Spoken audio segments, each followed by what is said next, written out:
Arguidu husi kazu fraude online nain atus ida hatun restenida, alegadamente halai husi territóriu Timór.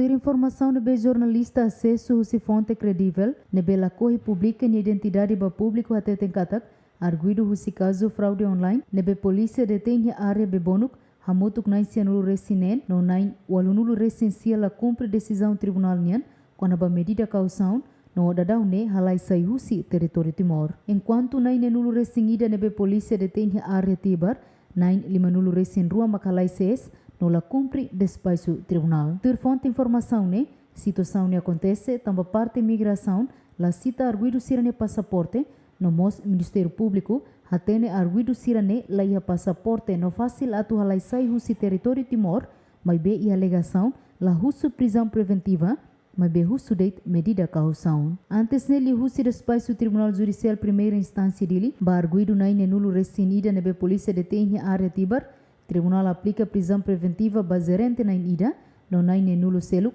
Tribunal aplica medida coação apresentação periódica, semana ida dala ida, baposto polícia nebe basic, no medida caução, ho osan valor, rihun rua atus lima bakada arguido. Usi arguido naine nulo ne, arguido nain lima nulo recien rua alegadamente halai lakon tambarazão osan la iha, no ne arguido nain sia date ma cumpre despacho tribunal nian, hudi entrega medida caução, ho osan valor di hunrua atus lima.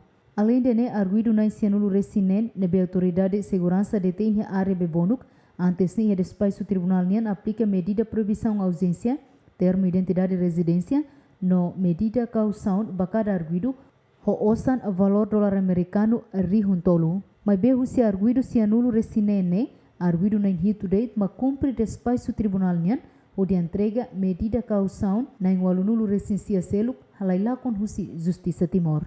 Santina de Jesus, Jacinto Fuca, GMN.